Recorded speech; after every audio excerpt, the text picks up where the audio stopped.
Shifokorlik bu oddiy kasb emas. Bu inson o'z hayot yo'lini boshqalarga g'amxo'rlik qilishga, o'zgalar hayotini saqlab qolishga bag'ishlaydigan eng sharafli kasbdir. Qadimda Misr va Yunon diyori tibbiyotni sehr jodu sifatida qabul qilgan bo'lsa-da, insoniyat o'rganishdan to'xtamadi. Gippokrat ilk shifokorlar qasamyodini tuzdi.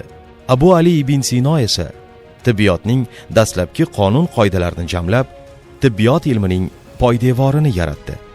Asrlar o'tib, shifokorlik pandemiya, og'ir kasalliklar, balo ofatlar markazida jonini tikib, insoniyatni qutqarib kelayotgan sharafli kasb sifatida davom etdi. 2019-2020-yillarda boshlangan pandemiya ham bu haqiqatni yana bir bor isbotladi.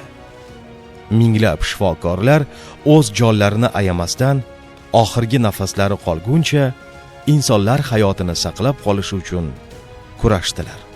Bugun esa tibbiyot yangi davr, yangi imkoniyatlar bo'sag'asida turibdi. Sun'iy intellekt, zamonaviy texnologiyalar va zamonaviy ta'lim standartlari shifokorlikni yanada yuksak bosqichga olib chiqmoqda. Endi bu kelajak qayerda shakllanishi esa aynan sizning tanlovingizga bog'liq. Bo'lajak shifokorlar sharafli kasb sari ilk qadamlarni qo'yishlarda O'zbekistonning eng nufuzli oliygohlaridan biri Impuls tibbiyot instituti yordam berib kelmoqda. 2022-yilda Oliy ta'lim, fan va innovatsiyalar vazirligi tomonidan berilgan davlat litsenziya asosida tashkil etilgan Impuls tibbiyot instituti bugun xalqaro maydonda o'z o'rniga ega bo'lib kelayotgan ilm maskani.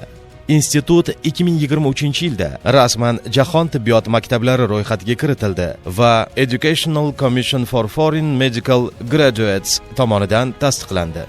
Impuls tibbiyot institutida o'quv jarayonlari Amerikaning USMLE ta'lim dasturi asosida olib boriladi.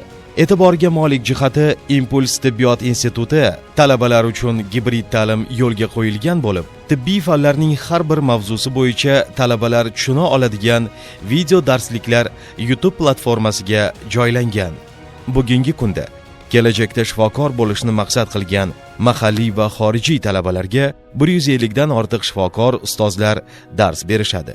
Ularning 40% ilmiy darajaga ega bo'lgan falsafa, fan doktorlari va professorlar hisoblanadi. Eng quvonarlisi, talabalar Amerikada USMLE imtihonlarini topshirish huquqiga ega.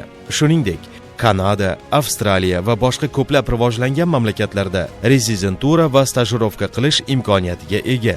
Hozirgi kunda institutning Chirchiq va Namangan filiallari mavjud bo'lib, oliygohni yanada kengaytirish maqsadida boshqa viloyatlarda ham ochish rejalashtirilgan va ilk qadamlar tashlangan. Ushbu institutda davolash ishi, stomatologiya va pediatriya yo'nalishlari mavjud. Impuls tibbiyot instituti Turkiya, Malayziya, Hindiston, Qozog'iston, Birlashgan Arab Amirliklarining eng nufuzli oliygohlari bilan akademik hamkorlikni yo'lga qo'ygan bo'lib, talabalar va ustozlar almashinuvi rejalashtirilgan. Shifokorlik bu nafaqat bilim va shijoat, balki matonat va mas'uliyatni talab qiladigan, insoniyatga eng ko'p foyda keltiradigan sharafli kasbdir. Sharafli kasb sari ilk qadamni Impuls bilan birga tashlang.